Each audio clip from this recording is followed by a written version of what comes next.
You know, going into the new Hunger Games, the Ballad of Snakes and Ladders, or whatever the hell this film is called, I was pretty skeptical. And as someone who spent the last month rewatching all the Hunger Games movies, I even thought this film was kind of a bad idea. But, to my surprise, the movie actually ended up being pretty great. So join me as I tell you why it ended up working and also what didn't work about the film. Going into this movie, I wasn't that enthusiastic about a new Hunger Games film without Katniss and Peeta, because to me, they were the heart and soul of those films. And as cool as the world of the Hunger Games was, as cool as Pan Am was, the reason those movies worked and were so compelling is because of the characters. And on top of that, this movie was going to be focused on President Snow, who, based off of what we got of Snow in the original Hunger Games movies, it just didn't seem like something that was going to be all that interesting. And he didn't feel like a character that I was all that interested in getting to know his backstory, because he is a purely evil guy in those original films. And we've seen this issue with other franchises like the Wizarding World, where they've tried to continue to make movies in that world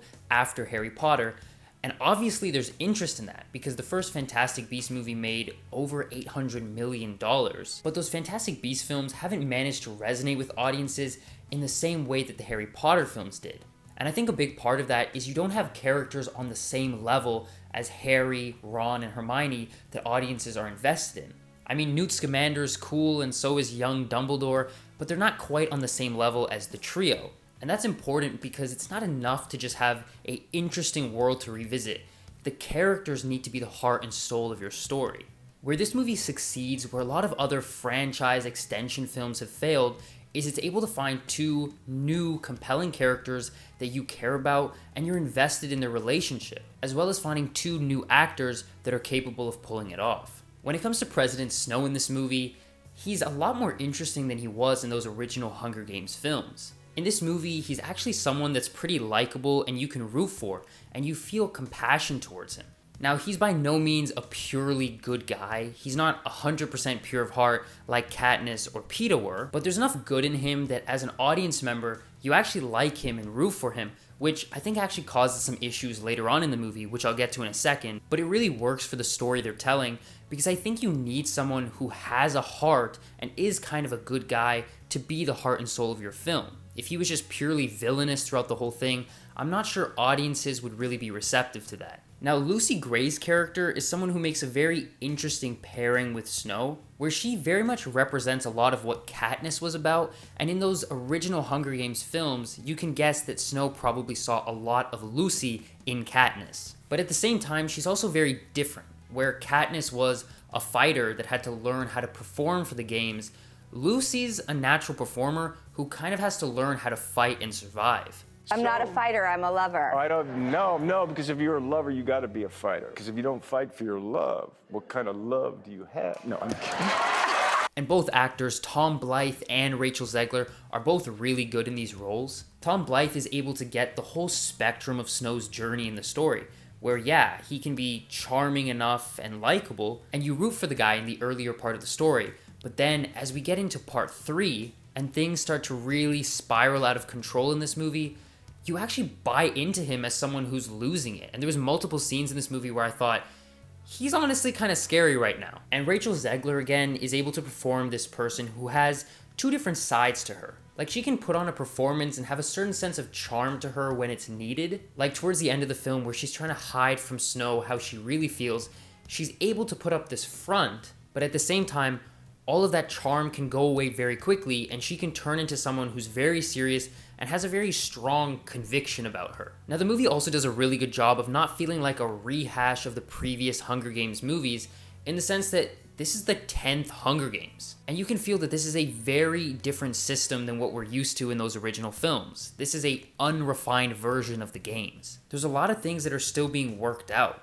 The arena that they're fighting in is incredibly small compared to what we're used to, and one of the most interesting things to see is the spectacle around the games, where the tributes are like celebrities and there's fanfare, is almost non-existent here. The showmanship of the games, where they turn these things into huge events, is just not there yet, and we actually kind of get to see the origins of why they start moving in that direction in this film. Now, one of the really strong points in this film is the theme of desperation. And this is something that all of the Hunger Games films have had, this question of what do human beings become when they're put into the games, when they're truly desperate?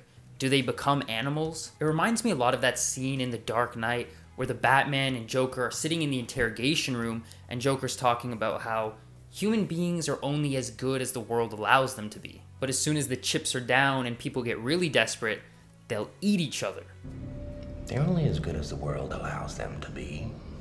I'll show you. When the chips are down, these civilized people, they'll eat each other. And so much of the original Hunger Games films were about defying that. Like we hear Peeta in the first Hunger Games movie say, if I'm gonna die, I don't want them to change me. Or even at the end of the movie, it's about Katniss and Peeta deciding that they won't give in, that they won't kill each other. But this movie gets to explore that concept from a completely different angle, where you take a character that isn't 100% good, and we actually get to see his downward spiral when things do get desperate. So rather than defying the system, we actually get to see someone who succumbs to the desperation. Not even in terms of the actual Hunger Games, because Snow isn't a tribute, but in terms of the events of the movie. And this is touched on throughout the entire movie. Right from the opening scene, we see a young Snow and a young Tigress in the streets, and they essentially get to see a man who's resorting to cannibalism. And it's a hard thing to watch, but when Snow asks why is he doing that,